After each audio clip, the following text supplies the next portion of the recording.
अपने question based revision वाली series का नेक्स्ट पार्ट पढ़ते हैं, फोटोसिंथेसिस। फोटोसिंथेसिस में पहला क्वेश्चन दिया हुआ है हमें, विच टाइप ऑफ प्लांट, कौन से टाइप का प्लांट है, was used by Melvin kelvin. Melvin kelvin ने किस टाइप के प्लांट को यूज़ किया था for studying the C3 cycle. आपको मालूम होगा जो C3 साइकिल है वो मेल्विन केल्विन ने स्टडी की थी। लेकिन मेल्विन केल्विन ने C3 साइकिल को स्टडी करने के लिए किस प्लांट पे को एज अ मॉडल ऑर्गेनिज्म इस्तेमाल किया था, किस प्लांट के ऊपर में अपनी स्टडीज़ परफॉर्म की थी। जो ऑप्शंस दिए हुए हैं, पहला ऑप्शन है एंजियोस्पर्म प्लांट। एंजियोस्पर्म प्लांट यानी कि फ्लावरिंग प्लांट। क्या उन्होंने कोई फ्लावरिंग प्लांट इस्तेमाल किया था। अ ग्रीन एल्गी, क्या ग्रीन एल्गी का इस्तेमाल किया था। हाइड्रीला, हाइड्रीला भी एक एक्वेटिक प्लांट होता है, पानी के अंदर सबमर्ज्ड फॉर्म में पाया जाता है। Mint plant. इन सब में से अगर हम मेल्विन केल्विन की बात करें तो मेल्विन केल्विन ने एल्गी का इस्तेमाल किया था। उसमें भी किस तरह का एल्गी, क्लोरेला एल्गी। जो क्लोरेला एल्गी था, green algae, single cell green algae का इस्तेमाल इन्होंने अपनी स्टडी परफॉर्म करने के लिए किया था। और इसी की बेसिस पे इन्होंने C3 साइकिल को पूरा C3 साइकिल की डिटेल इन्होंने एक्सप्लेन करी थी। C3 साइकिल को स्टडी करने के लिए उन्होंने एक बहुत इम्पॉर्टेंट टेक्निक इस्तेमाल की थी। उस टेक्निक का नाम था radio isotopy technique, radio isotopic method. Radio isotopic method यानी कि एक ऐसा एलिमेंट जो रेडियो एक्टिविटी या फिर रेडियो एक्टिव रेडिएशंस रिलीज करता है। उसमें कौन सा रेडियो एक्टिव एटम यूज़ किया था, C14। आपको मालूम होगा जो कार्बन है वो नॉर्मल फॉर्म में C12 होता है, लेकिन इन्होंने रेडियो एक्टिव कार्बन का फॉर्म C14 इस्तेमाल किया था। और इस C14 को इस्तेमाल करके CO2 का प्रोडक्शन किया। और इस CO2 को, जो रेडियो एक्टिव CO2 है, इसको इन्होंने C3 साइकिल में इसके मूवमेंट को स्टडी किया और जिससे हर एक स्टेप वहाँ पे उन्होंने बताया था। नेक्स्ट क्वेश्चन पर चलते हैं। नेक्स्ट क्वेश्चन पूछा गया है, which type of plants were used respectively. किस किस तरह के प्लांट को रिस्पेक्टिवली यूज़ किया था, जिसमें पहले साइंटिस्ट का नाम है T.W. एंजलमैन। T.W. एंजलमैन वो साइंटिस्ट हैं जिन्होंने सबसे पहला फोटोसिंथेसिस का एक्शन स्पेक्ट्रम बनाया था। एक्शन स्पेक्ट्रम यानी कि एक ऐसा ग्राफ जो हमें ये बताता है कि फोटोसिंथेसिस का रेट किस वेवलेंथ की लाइट पे ज़्यादा होता है या कितना ज़्यादा होता है और किस वेवलेंथ की लाइट पर कम होता है। तो इसका पूरा एक कर्व इन्होंने प्रिपेयर किया था। दूसरे साइंटिस्ट हैं जेन इंजन हॉस। जेन इंजन हॉस ने प्लांट फोटोसिंथेसिस के दौरान लाइट की क्या इंपॉर्टेंस है इसको एक्सप्लेन किया था। तो यहाँ पे हमें ये बताना है कि किस तरह के प्लांट को T.W. एंजलमैन ने इस्तेमाल किया था और किस तरह के प्लांट को जेन इंजन हॉस ने इस्तेमाल किया था respectively for studying the photosynthesis details. Photosynthesis की सारी डिटेल्स को पढ़ने के लिए उन्होंने किस किस तरह के प्लांट्स को स्टडी यूज़ किया था। अगर हम T.W. एंजलमैन के एक्सपेरिमेंट को रिकॉल करें तो T.W. एंजलमैन ने एक ग्लास बीकर का इस्तेमाल किया था, उसमें पानी भरा हुआ था। उस ग्लास बीकर के अंदर में एक फिलामेंटस ग्रीन एल्गी क्लैडोफोरा को यूज़ किया। फिलामेंटस ग्रीन एल्गी जिसका नाम था क्लैडोफोरा, है ना। इस क्लैडोफोरा को पानी में सबमर्ज करने के बाद में इसी पानी के अंदर में एरोबिक बैक्टीरिया का एक सस्पेंशन बना दिया था। एरोबिक बैक्टीरिया, ये जो हम येलो कलर से डॉट्स बना रहे हैं, these are aerobic bacteria. Aerobic bacteria की खास बात होती है कि जहाँ पे ऑक्सीजन होगा वो उसकी तरफ खिंची हुई चली जाएगी। अब इस क्लैडोफोरा के ऊपर में इन्होंने वाइट लाइट को स्प्लिट करके फॉल कराया। यहाँ पे मान लो कि वाइट लाइट है, ये एक प्रिज्म है। जब हम यहाँ से वाइट लाइट फॉल कराएंगे तो वाइट लाइट गिरने के बाद में ये स्प्लिट हो जाएगी इसके कंपोनेंट कलर्स में। ये रेड कलर है, ये ब्लू कलर है, मान के चलेंगे ये ब्लू कलर है, ये रेड कलर है और बीच में कहीं पर ग्रीन कलर होगा, कहीं पर येलो कलर होगा। ठीक है, अलग वाइट लाइट के अंदर में पूरा स्पेक्ट्रम होता है, विबग्योर स्पेक्ट्रम। अब जब हमने इस लाइट को स्प्लिट कर दिया अलग अलग वेवलेंथ की लाइट में, तो फोटोसिंथेसिस होना स्टार्ट होगा। अब फोटोसिंथेसिस जब कोई प्लांट परफॉर्म करता है, एल्गी परफॉर्म करता है, तो ऑक्सीजन का रिलीज होता है। अच्छा, जितना ज़्यादा फोटोसिंथेसिस होगा, जिस रेट पे फोटोसिंथेसिस होगा, उसी रेट पर CO2 का रिलीज भी स्टार्ट हो जाएगा। अब जहाँ पे CO2 ज़्यादा निकल रही होगी इस प्लांट में, वो हम पता कैसे करेंगे कि भाई किस जगह पर CO2 ज़्यादा निकल रही है, किस जगह पे CO2 नहीं बोल रहे, ऑक्सीजन ज़्यादा निकल रही है, कहाँ पे ऑक्सीजन कम निकल रही है। उसके लिए हम यूज़ करेंगे बैक्टीरियल सस्पेंशन। ये जो बैक्टीरिया है, दीज आर एरोबिक बैक्टीरिया। अच्छा, एरोबिक बैक्टीरिया ऑक्सीजन की तरफ खिंचा हुआ चला जाता है। तो जब ये लाइट के ऊपर में थोड़ी देर फोटोसिंथेसिस चलता रहा तो हमें दो पीक मिली। एक तो ब्लू लाइट में जाकर के बैक्टीरिया कंडेंस हो गया और एक रेड लाइट में जाके बैक्टीरिया कंडेंस हो गया।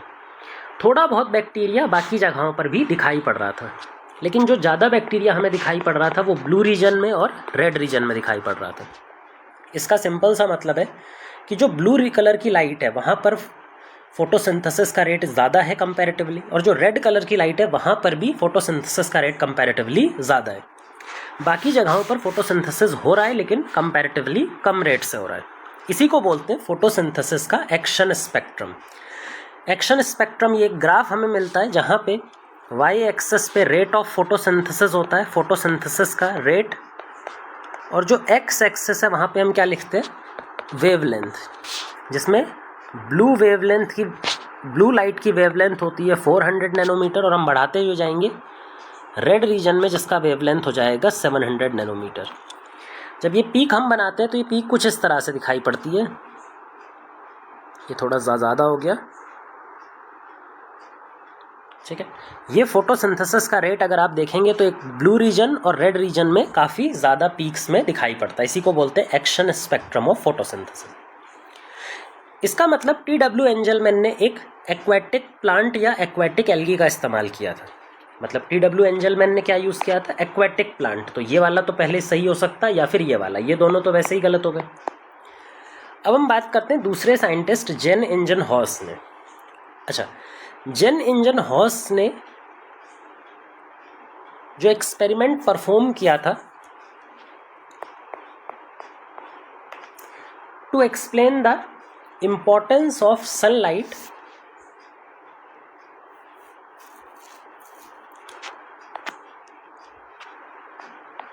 फॉर फोटोसिंथेसिस, उसमें उन्होंने क्या किया था, जेन इंजन हॉस ने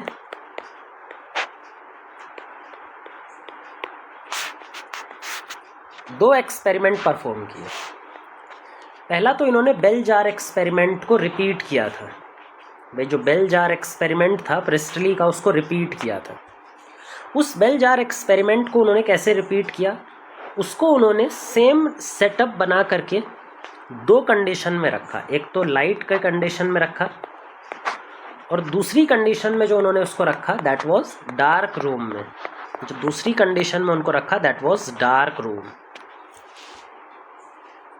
अच्छा, जब इन्होंने जो प्रिस्टली का एक्सपेरिमेंट था जिसमें उन्होंने एक प्लांट को यूज़ किया था, टेरेस्ट्रियल प्लांट, और इस प्लांट को रख करके माइस और कैंडल को रखा था,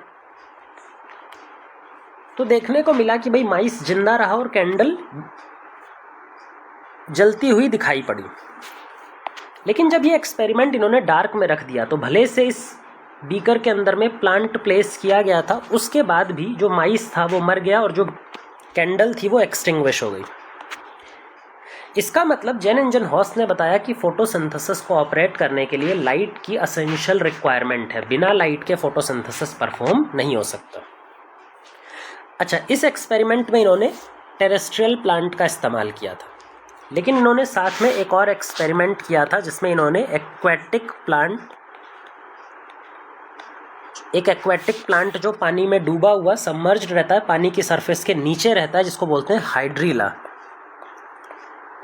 एक angiospermic plant hydrilla aquatic plant को इन्होंने इस्तेमाल किया था। इसमें इन्होंने क्या किया, एक ग्लास का बीकर लिया, उस बीकर में पानी भरा और उस बीकर के अंदर में हाइड्रीला नाम का ये जो प्लांट है इसको प्लेस कर दिया। ठीक है, ये हाइड्रीला प्लांट है, इसको प्लेस कर दिया। और इसमें से किस गैस का रिलीज होता है ड्यूरिंग फोटोसिंथेसिस, इसको स्टडी करने के लिए इन्होंने ये सेटअप बनाया था। ये पूरा सेटअप बनाया, ठीक है।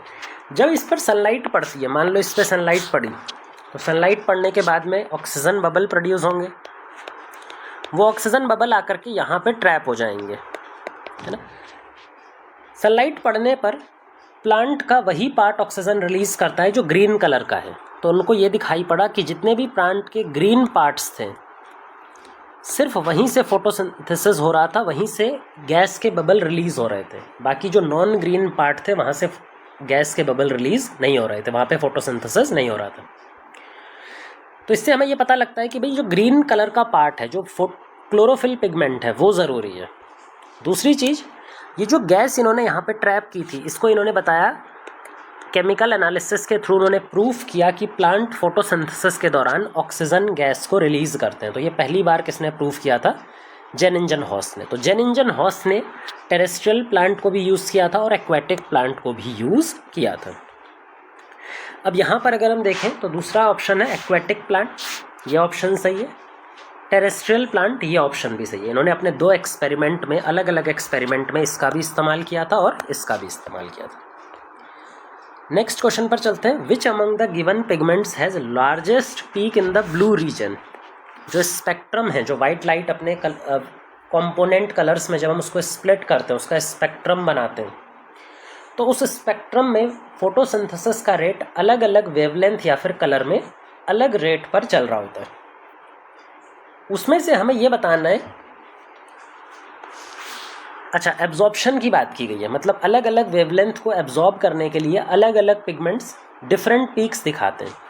तो ब्लू रीजन में कौन सा पिगमेंट मैक्सिमम एब्जॉर्प्शन पीक दिखाता है, सबसे ज़्यादा ब्लू कलर की लाइट को कौन एब्जॉर्ब करता है, ब्लू कलर वाले रीजन में कौन एब्जॉर्ब करता है, ये चीज़ हमें एक्सप्लेन करनी है।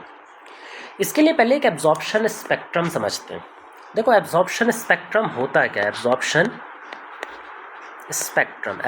स्पेक्ट्रम में हम एक वाई ग्राफ बनाते हैं, जिसके वाई एक्सिस पे एब्जॉर्प्शन को रखते हैं, कितना एब्जॉर्प्शन किया जा रहा है, और एक्स एक्सिस पे हम वेवलेंथ को रखते हैं नैनोमीटर में। जो विजिबल लाइट की वेवलेंथ है from 400 nanometre blue light to 700 nanometre red light.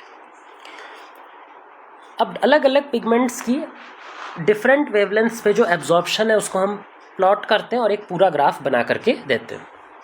जो फोटोसिंथेसिस पिगमेंट है, जो मेजर फोटोसिंथेसिस पिगमेंट है क्लोरोफिल ए, उसका ग्राफ हमने ये ग्रीन कलर से बनाया हुआ। क्लोरोफिल बी, ये जो ब्लू कलर से ग्राफ बनाए, this is for chlorophyll B. और जो येलो कलर से ग्राफ बनाए, this represents the graph of carotenoids, जो कि तीसरे तरह के पिगमेंट्स हैं। अब अगर ध्यान से देखें तो क्लोरोफिल ए और बी एक तो ब्लू रीजन में मैक्सिमम एब्जॉर्प्शन दिखाते हैं और दूसरा काफ़ी ज़्यादा एब्जॉर्प्शन ये रेड रीजन में भी दिखाते हैं। मतलब इनके पास में दो रीजन में पीक्स दिखाई पड़ती हैं, ब्लू रीजन में और रेड रीजन में।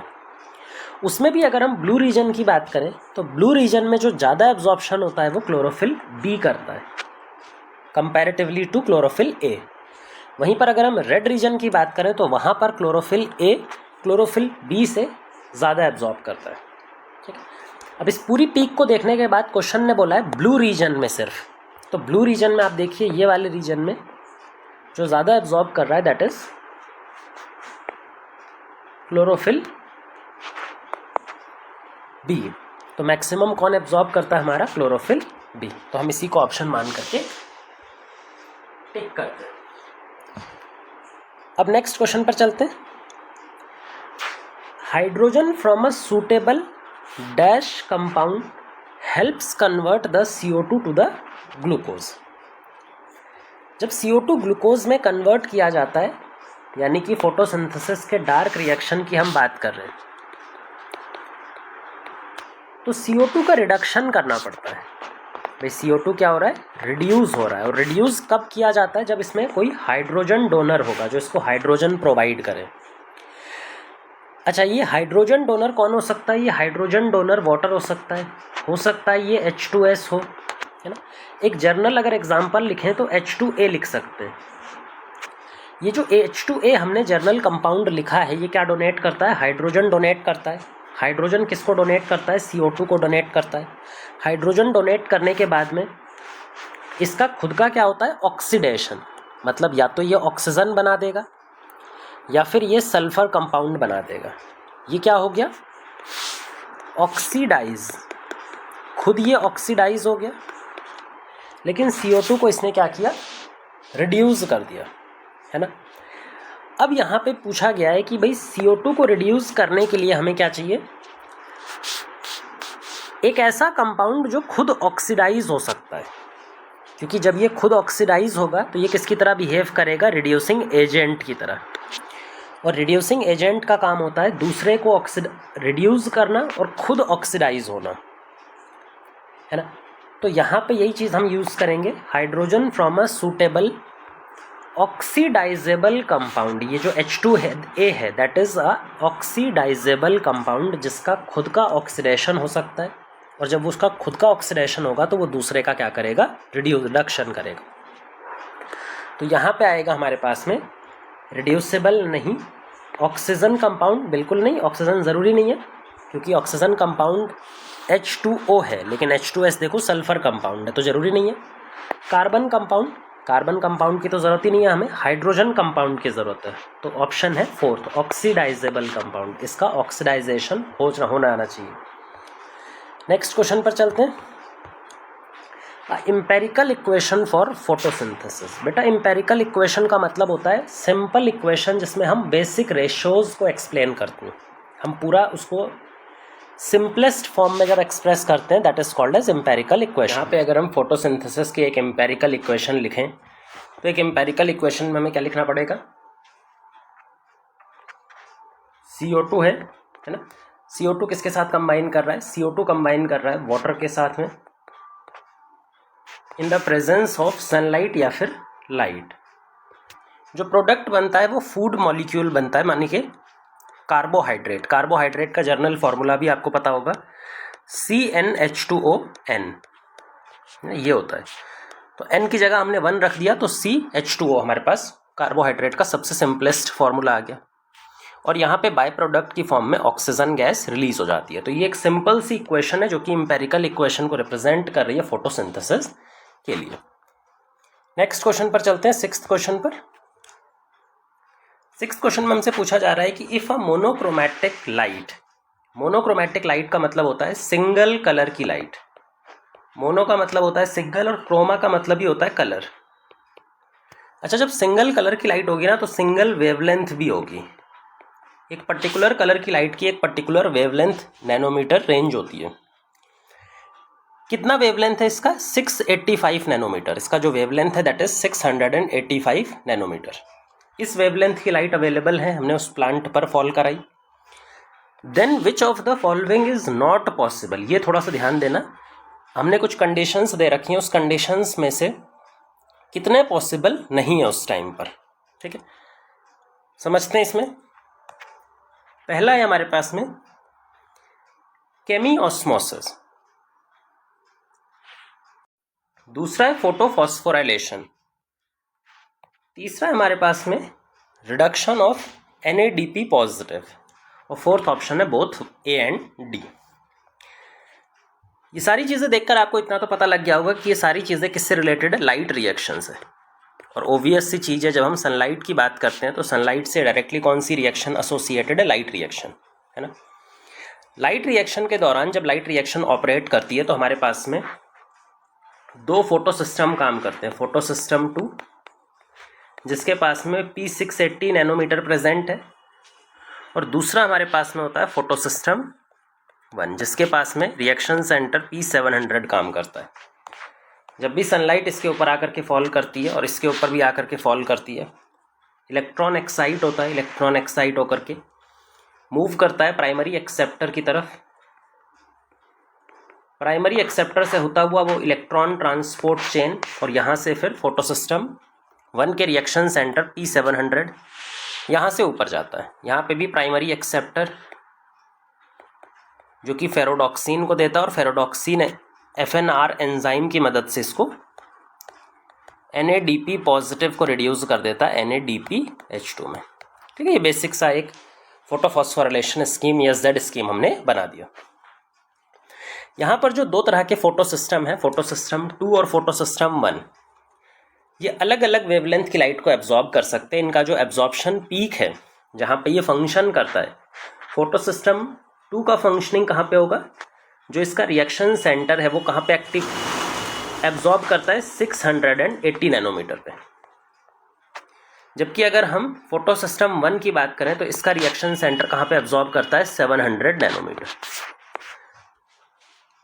अगर इनका जो रिएक्शन सेंटर है वो 680 और 700 रेस्पेक्टिवली एब्जॉर्ब कर रहा है, तो ये किस रेंज में अपने आप को एक्टिवेट कर सकते हैं।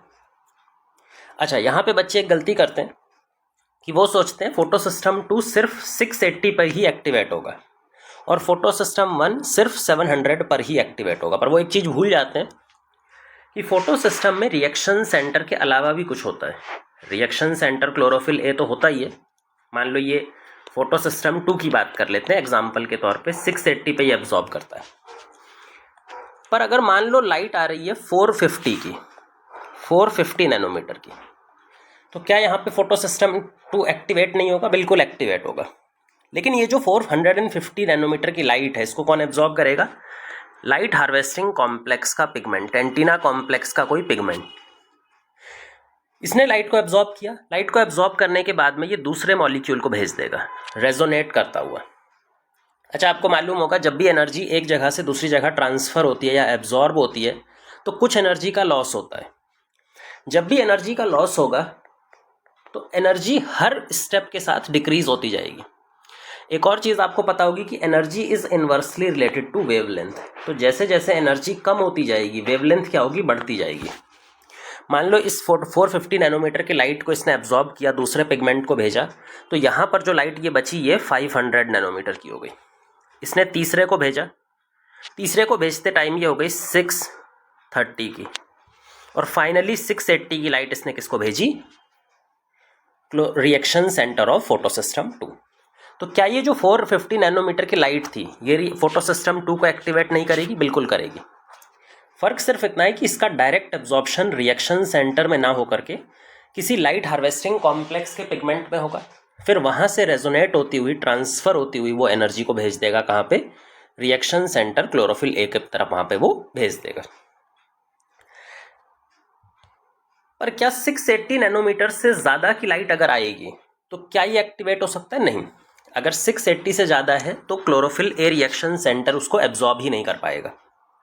तो ये एक्टिवेट कहाँ से कहाँ तक होगा?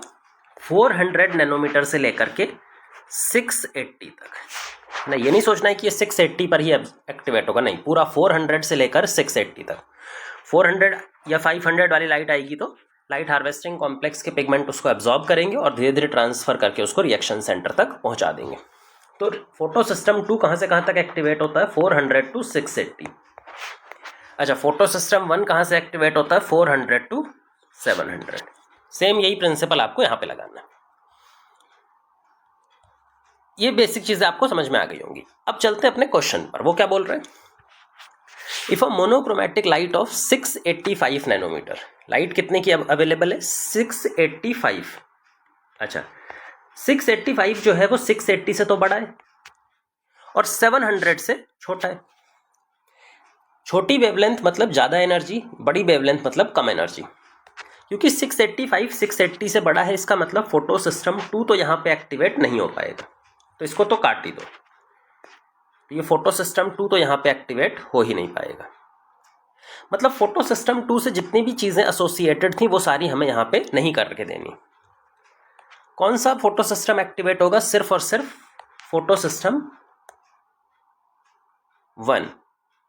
जब अकेला फोटो सिस्टम 1 एक्टिवेट होता है तो आपको मालूम होगा कि साइक्लिक फोटोफॉस्फोराइलेशन चलता है। कौन सा फॉस्फोराइलेशन चलता है बेटा? साइक्लिक फोटोफॉस्फोराइलेशन चलता है, जिसके अंदर एटीपी तो बनता है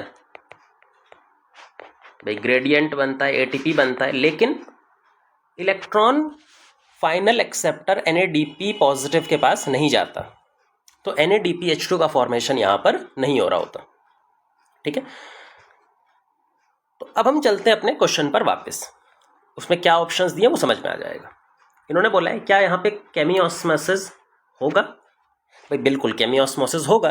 केमियोस्मोसिस तो ETS की मदद से चलता है और electron transport chain cyclic photophosphorylation में भी ऑपरेट करता है, नॉन साइक्लिक फोटोफॉस्फोराइलेशन में भी ऑपरेट कर रहा होता है, तो इसकी दिक्कत नहीं है, केमियोस्मोसिस यहाँ पर भी चलेगा।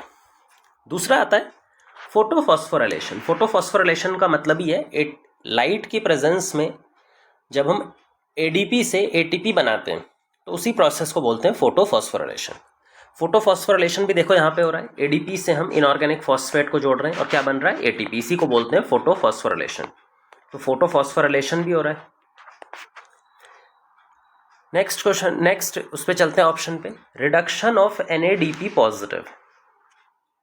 एनएडीपी पॉजिटिव का रिडक्शन सिर्फ और सिर्फ नॉन साइक्लिक फोटोफॉस्फोराइलेशन में होता है।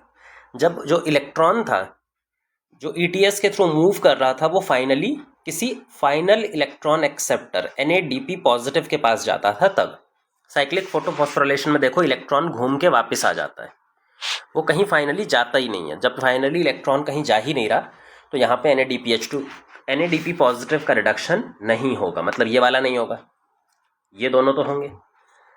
सेकंड ऑप्शन है बोथ ए एंड बी। अच्छा, अब थोड़ा सा अपने क्वेश्चन को पढ़ते हैं। इसमें पूछा गया विच इज नॉट पॉसिबल, है ना। विच इज नॉट पॉसिबल में ऑप्शन कौन सा आएगा, थर्ड वाला, क्योंकि थर्ड पॉसिबल नहीं है। आपको ऑप्शन थोड़ा ध्यान देखेंगे तो समझ में चीज आ जाएगी, ठीक है। तो ये थोड़ा अच्छा कंसेप्ट था। नेक्स्ट क्वेश्चन पर चलते हैं। The movement of electron from plastocyanin to P700 is. Electron transport chain में इलेक्ट्रॉन का मूवमेंट होता है। इलेक्ट्रॉन एक इलेक्ट्रॉन कैरियर से दूसरे इलेक्ट्रॉन कैरियर या दूसरे कॉम्प्लेक्स में जाता है, वहां से नेक्स्ट कॉम्प्लेक्स में जाता है, इस तरह से वो कॉम्प्लेक्स चेंज करके मूव कर रहा होता है। अच्छा, ये जो मूवमेंट होता है इलेक्ट्रॉन का वो किस बिहाफ पे होता है, वो रिडॉक्स पोटेंशियल के बिहाफ पे होता है। रिडक्शन ऑक्सीडेशन पोटेंशियल या फिर रिडॉक्स पोटेंशियल। रिडॉक्स पोटेंशियल हमें ये बताता है कि किसी मॉलिक्यूल या किसी एलिमेंट के पास में, किसी कैरियर के पास में इलेक्ट्रॉन को डोनेट करने की कैपेसिटी और इलेक्ट्रॉन को एक्सेप्ट करने की कैपेसिटी कितनी है ना। इसी कैपेसिटी को बोलते हैं अपने redox potential. Redox potential scale पे अगर हम अपना इलेक्ट्रॉन ट्रांसपोर्ट सिस्टम बनाए तो फोटो सिस्टम 2 होता है हमारे पास। सबसे पहले वहाँ से लाइट जाती है, रिएक्शन सेंटर से जाती है, यहाँ पे reaction centre P680। Reaction centre से लाइट इलेक्ट्रॉन कहाँ जाता है, प्राइमरी एक्सेप्टर जो कि होता है फियोफाइटिन। अच्छा, फियोफाइटिन से प्लास्टोक्विनोन, प्लास्टोक्विनोन से साइटोक्रोम B6F। अच्छा, साइटोक्रोम B6F से आपको मालूम होगा प्लास्टोसाइनिन PC, यही हमें बताना है। और प्लास्टोसाइनिन से P700 पे फिर से लाइट आती है और ये इलेक्ट्रॉन भेज देता है primary acceptor FRS, ferredoxin reducing substance. फिर आता है फेरोडॉक्सिन। फेरोडॉक्सिन एक एंजाइम की मदद से, FNR एंजाइम की मदद से इलेक्ट्रॉन को भेज देता है NADP पॉजिटिव से NADPH2 बनाने में, ठीक है। तो ये इलेक्ट्रॉन का टोटल फ्लो है। अब ये जो हमने यहाँ पर पोजीशनिंग की है डिफरेंट इलेक्ट्रॉन ट्रांसपोर्टर की, किसके बिहाफ पर है, रेडॉक्स पोटेंशियल। रेडॉक्स पोटेंशियल मतलब ऊपर वालों का रिडॉक्स पोटेंशियल ज़्यादा है, यहाँ पे रिडॉक्स पोटेंशियल ज़्यादा है, और नीचे जो प्रेजेंट है इनका रिडॉक्स पोटेंशियल कम है। किसी भी मॉलिक्यूल अगर ऊपर नीचे का रिलेशन है, मान लो ये इसके नीचे है, तो रिडॉक्स पोटेंशियल इसका ज़्यादा है कंपैरेटिव प्लास्टोक्विनोन का। साइटोक्रोम B6 से ज़्यादा रिडॉक्स पोटेंशियल प्लास्टोक्विनोन का है, ठीक है। अब जो मूवमेंट है इलेक्ट्रॉन का वो हो सकता है कि लो रिडॉक्स पोटेंशियल से हाई रिडॉक्स पोटेंशियल पे जाए, इसको बोलते हैं अपहिल मूवमेंट। भाई अगर ग्रेडियंट के अगेंस्ट जा रहा है, लो रिडॉक्स पोटेंशियल से हाई रिडॉक्स पोटेंशियल में जा रहा है, तो इसको क्या बोलेंगे, अपहिल ट्रांसपोर्ट। याद रखना कहीं पर भी जब अपहिल ट्रांसपोर्ट होता है तो सनलाइट एनर्जी या फिर एनर्जी का रिक्वायरमेंट लगता है, तो इसीलिए इस वाले स्टेप में हमें फोटोन एनर्जी या फिर लाइट एनर्जी की ज़रूरत पड़ती है। यहाँ पर भी देखो दूसरे वाले में ये भी अपहिल ट्रांसपोर्ट है, और uphill transport against the gradient transport में हमेशा एनर्जी यूज़ होती है, तो यहाँ पर भी एनर्जी यूज़ होगी। लेकिन अगर हम इस वाले की बात करें, इलेक्ट्रॉन ट्रांसपोर्ट चेन में जो मूवमेंट हो रहा है ये पूरा, इसमें आपको मालूम होगा कि एनर्जी रिलीज होती है और उस एनर्जी को हम ट्रैप करते हैं एटीपी की फॉर्म में। हम एडीपी से एटीपी बना पाते हैं, मतलब एनर्जी रिलीज हो रही होगी और एनर्जी तभी निकलती है जब डाउनहिल ट्रांसपोर्ट हो। डाउनहिल का मतलब होता है अलोंग द ग्रेडियंट, जो रेडॉक्स पोटेंशियल का ग्रेडियंट है ऊपर से नीचे की तरफ, मतलब नीचे जाते हुए रेडॉक्स पोटेंशियल कम होता जा रहा है ना। तो जो भी नीचे प्रेजेंट है उसका रेडॉक्स पोटेंशियल कम है एज कंपेयर टू ऊपर वाले से। अब ये रेडॉक्स पोटेंशियल समझ में आ गया। मतलब जो इलेक्ट्रॉन का मूवमेंट है वो पहले अपहिल, फिर डाउनहिल, फिर अपहिल होता है। अपहिल में एनर्जी लगती है सनलाइट एनर्जी की फॉर्म में, और डाउनहिल में एनर्जी निकलती है जिसमें हम एटीपी सिंथेसाइज करते हैं थ्रू केमियोस्मोसिस। लेकिन हमसे ये पूरा नहीं पूछा गया, हमसे सिर्फ पूछा गया एक पर्टिकुलर स्टेप का, जहां से इलेक्ट्रॉन ट्रांसफर होता है फ्रॉम प्लास्टोसाइनिन टू P700, मतलब इस वाले स्टेप की बात कर रहे हैं। प्लास्टोसाइनिन से P700 में जब इलेक्ट्रॉन मूव करता है तो ये वाला मूवमेंट अपहिल मूवमेंट है या फिर डाउनहिल, बस हमसे यही पूछ रहा है। अब आपको देख के भी समझ में आ रहा होगा कि भाई डाउनहिल है, ये ऊपर की तरफ लाई कर रहा है, नीचे की तरफ लाई कर रहा है, तो मतलब ये जो मूवमेंट हो रहा है कैसा है, ये डाउनहिल मूवमेंट देखने को मिल रहा है। तो ये वाला जो मूवमेंट है that is downhill movement. Next question पर चलते हैं, 8th क्वेश्चन पर। Production of 15 oxygen molecules through photolysis of water. Oxygen molecule कब बनते हैं, जब नॉन साइक्लिक फोटोफॉस्फोराइलेशन होता है। नॉन साइक्लिक फोटोफॉस्फोराइलेशन में एक कॉम्प्लेक्स होता है ऑक्सीजन इवोल्विंग कॉम्प्लेक्स या फिर वाटर स्प्लिटिंग कॉम्प्लेक्स, जो कि फोटो सिस्टम 2 के साथ एसोसिएटेड रहता है ना। अब ये जो कॉम्प्लेक्स है ये लाइट की प्रेजेंस में एक्टिवेट होता है और वाटर मॉलिक्यूल को ब्रेक करता है। वाटर मॉलिक्यूल को ब्रेक करने पर ये रिलीज करता है प्रोटॉन्स, इलेक्ट्रॉन्स और ऑक्सीजन। जो इलेक्ट्रॉन्स होते हैं वो तो इलेक्ट्रॉन ट्रांसपोर्ट चेन में चले जाते हैं। प्रोटॉन जो होते हैं वो प्रोटॉन ग्रेडियंट बनाते हैं फॉर केमियोस्मोसिस के लिए।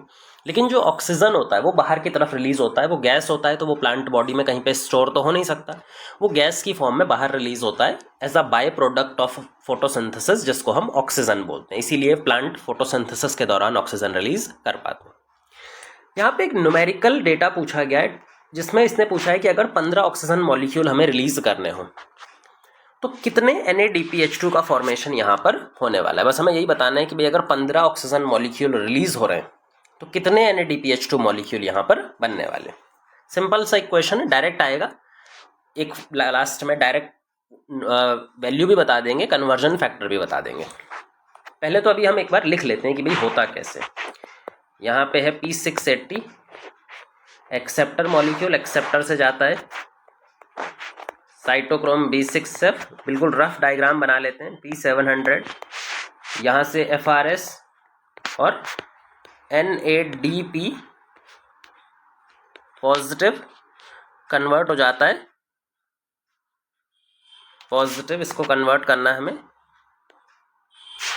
इसको हमें कन्वर्ट करना है किसमें, NADPH+H पॉजिटिव। हाँ ठीक।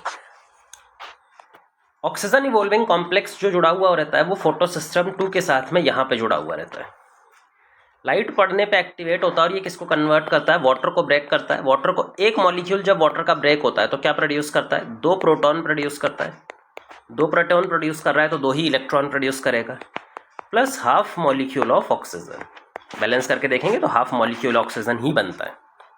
अच्छा, ये जो प्रोटॉन है ये आपको मालूम होगा केमियोस्मोसिस में चला जाएगा, ये बाय प्रोडक्ट है, बाहर निकल जाएगा। बचा इलेक्ट्रॉन।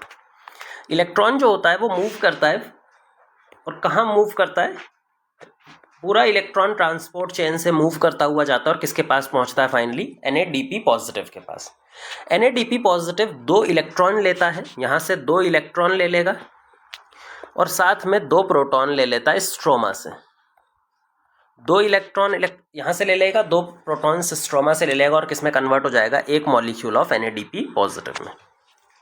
मतलब एक मॉलिक्यूल ऑफ NADPH+H पॉजिटिव बनाने के लिए NADPH+H पॉजिटिव का एक मॉलिक्यूल बनाने के लिए कितने इलेक्ट्रॉन की ज़रूरत होती है, 2 इलेक्ट्रॉन की ज़रूरत होती है। अच्छा, 2 इलेक्ट्रॉन निकालने के लिए हमें कितने वाटर मॉलिक्यूल स्प्लिट करने पड़ेंगे, 1 वाटर मॉलिक्यूल। अब तो बिल्कुल इजी हो गया भाई, वाटर इसको हटा दो, 1 वाटर मॉलिक्यूल के स्प्लिटिंग होने से 1 NADPH2 बनता है, सिंपल। तो जितने भी NADPH2 बनाने हैं सेम उतने ही वाटर मॉलिक्यूल तुम्हें स्प्लिट करने पड़ेंगे। जैसे मान लो अगर 5 NADPH2 बनाने होते तो 5 वाटर मॉलिक्यूल स्प्लिट करने होते, ठीक है। कई बार ये वाटर मॉलिक्यूल ना दे करके ऑक्सीजन के रिस्पेक्ट में दे देगा, तो वो भी आपको आना चाहिए। अगर वो ये पूछ ले कि एक ऑक्सीजन मॉलिक्यूल रिलीज हो रहा है, एक ऑक्सीजन मॉलिक्यूल रिलीज करने के लिए कितने NADPH2 बनेंगे, है ना, कितने NADPH2 बनेंगे ये बताना है आपको, तो भी आप निकाल सकते हो। भाई देखो, एक वाटर ऑक्सीजन मॉलिक्यूल रिलीज करने के लिए हमें 2 वाटर मॉलिक्यूल तोड़ने पड़ेंगे। एक ऑक्सीजन मॉलिक्यूल निकालने के लिए हमें 2 वाटर मॉलिक्यूल तोड़ने पड़ेंगे, और आपको मालूम है 2 वाटर मॉलिक्यूल्स कितने NADPH2 बनाएगा, 2 NADPH2। तो अगर डायरेक्ट इक्वेशन याद करनी हो तो ऑक्सीजन जितनी निकलेगी उसका डबल अमाउंट में NADPH2 बनेगा, क्योंकि उसके डबल अमाउंट में वाटर भी तोड़ना पड़ता है, और वाटर और NADPH2 का डायरेक्ट रिलेशन है, बिल्कुल एग्जैक्ट रिलेशन है। तो यहाँ पे बिल्कुल सीधा आ गया हमारे पास 15 ऑक्सीजन मॉलिक्यूल यहाँ पे रिलीज हो रहे हैं। अच्छा, 15 ऑक्सीजन मॉलिक्यूल रिलीज करने के लिए कितने वाटर स्प्लिट करने पड़ेंगे, 30 वाटर, क्योंकि एक ऑक्सीजन मॉलिक्यूल के लिए 2 वाटर स्प्लिट करने पड़ते हैं, और 30 वाटर मॉलिक्यूल के लिए 30 NADPH2 का प्रोडक्शन होगा। बिल्कुल ठीक है, ये 30 NADPH2 का प्रोडक्शन यहाँ पर हो रहा होता है। नेक्स्ट क्वेश्चन पर चलते हैं, 9th क्वेश्चन पर। Final electron acceptor from primary acceptor of photosystem 1 to NADP positive. मतलब सिंपल सा जो हमने अभी क्वेश्चन किया था कि इलेक्ट्रॉन का ट्रांसपोर्ट जो इलेक्ट्रॉन ट्रांसपोर्ट चेन से हो रहा था, तो उसमें जो हमारे पास में जब फोटो सिस्टम 1 से इलेक्ट्रॉन फाइनली NADP पॉजिटिव के पास जाता है, तो NADP पॉजिटिव किस में कन्वर्ट होता है, NADPH2 में। ये जो फाइनल ट्रांसफ़र है ये डाउनहिल है, अपहिल है, बोथ अपहिल डाउनहिल है, या फिर नाइदर अपहिल नॉर डाउनहिल, इनमें से कौन सा ये अपने को बताना है। वापिस आते हैं इस पर। हमने क्वेश्चन यहाँ पे किया था, अपहिल डाउनहिल का सिंपल सा कॉन्सेप्ट है, इस शेप को आपको याद रखना है। जो भी मॉलिक्यूल ऊपर लाई करता है उसका रिडॉक्स पोटेंशियल ज़्यादा है, और जो नीचे लाई करता है उसका रिडॉक्स पोटेंशियल कम है। ऊपर से नीचे की तरफ जाना डाउनहिल, नीचे से ऊपर की तरफ जाना अपहिल, है ना। अब यहाँ पर देखो, जो फाइनल ट्रांसफ़र हो रहा है प्राइमरी एक्सेप्टर से NADP पॉजिटिव में, ये वाला कैसा मूवमेंट है, डाउनहिल। तो ये आपको यहाँ पे दिखाई दे रहा होगा, दिस इज डाउनहिल मूवमेंट। ये भी हमारा सेम उसी तरह का क्वेश्चन है, कुछ नया नहीं है इसमें, it is a downhill movement. Next आते हैं लास्ट क्वेश्चन, 10th क्वेश्चन पर। ATP synthase enzyme complex is responsible for, ये केमी ऑस्मोसिस से रिलेट करके क्वेश्चन पूछा गया हमसे। अब ATP सिंथेज एंजाइम जो है उसका काम कब आता है, एक बार ल्यूमन में जब प्रोटॉन ग्रेडियंट बन गया, मान लो ल्यूमन के अंदर में प्रोटॉन ग्रेडियंट बन चुका है, प्रोटॉन इकट्ठा हो गए प्रोटॉन पंपिंग की वजह से, साइटोक्रोम B6F कॉम्प्लेक्स ने पंप कर करके प्रोटॉन कंसंट्रेशन यहाँ पर इंक्रीज कर दिए एज कंपेयर टू स्ट्रोमा। ये स्ट्रोमा है, ये ल्यूमन है, और हम ये किसकी बात कर रहे हैं, थैलेकॉइड, एक सिंगल थैलेकॉइड की बात कर रहे हैं अभी हम,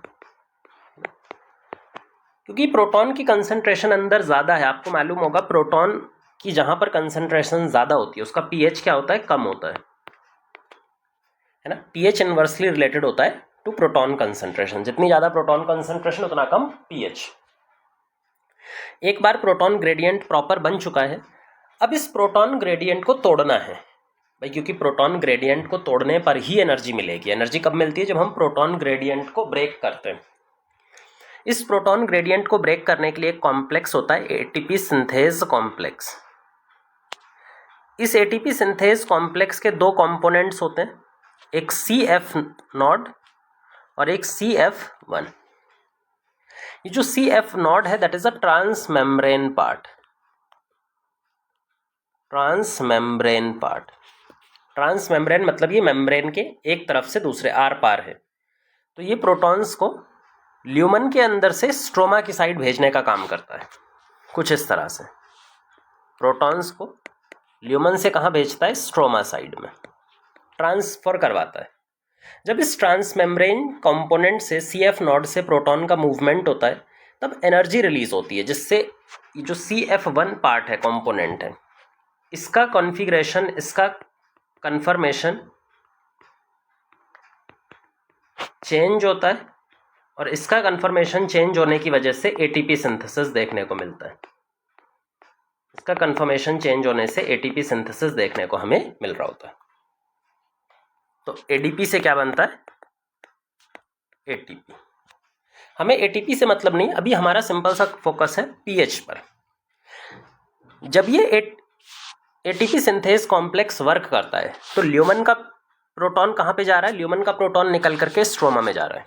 अच्छा, ल्यूमन का प्रोटॉन जब स्ट्रोमा में जा रहा है तो क्या ल्यूमन में प्रोटॉन कंसंट्रेशन कम हो रही है? और प्रोटॉन कंसंट्रेशन कम होने की वजह से पीएच इंक्रीज हो रहा है। थोड़ा सा इसमें ध्यान देना, जब प्रोटॉन कंसंट्रेशन कम होती है तो पीएच ज़्यादा होता है। तो जैसे जैसे प्रोटॉन कंसंट्रेशन कम होती जा रही है पीएच धीरे धीरे बढ़ता जा रहा है। और बाहर की तरफ ये प्रोटॉन को भेज रहा है स्ट्रोमा साइड पे, मतलब स्ट्रोमा साइड पे पीएच धीरे धीरे डिक्रीज होगा।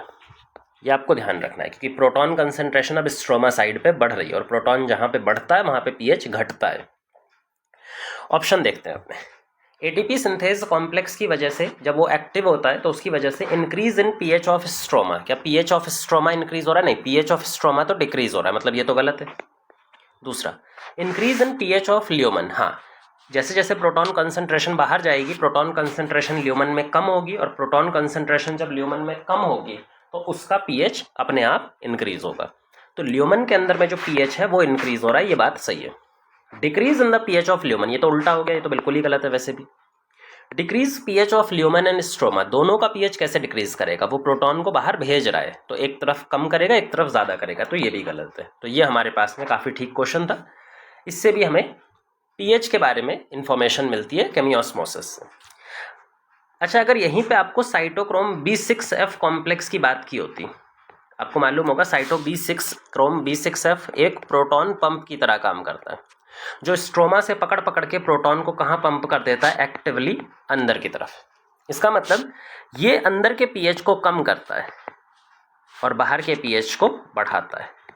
और इसका बिल्कुल उल्टा काम कौन करता है? ATP synthase. तो कई बार साइटोक्रोम B6F से भी आ सकता है, तो इस तरह से भी अपने को याद रखना। तो ये हमारे 10 क्वेश्चन कंप्लीट हो गए। फोटोसिंथेसिस में हमें टोटल 20 क्वेश्चन करने हैं, लेकिन इस वीडियो को हम यहीं तक रखेंगे 10 क्वेश्चन तक। नेक्स्ट वीडियो में हम जो बाकी 10 क्वेश्चन बचे हुए हैं वो थोड़े से और डिफिकल्ट ट्रिकी बनेंगे। अभी हमने सिंपल बेस प्रिपेयर किया है 10 क्वेश्चन में, और जो नेक्स्ट वीडियो आएगा 10 क्वेश्चन वाला उसमें थोड़े से और ट्रिकी क्वेश्चन अपने सॉल्व करेंगे।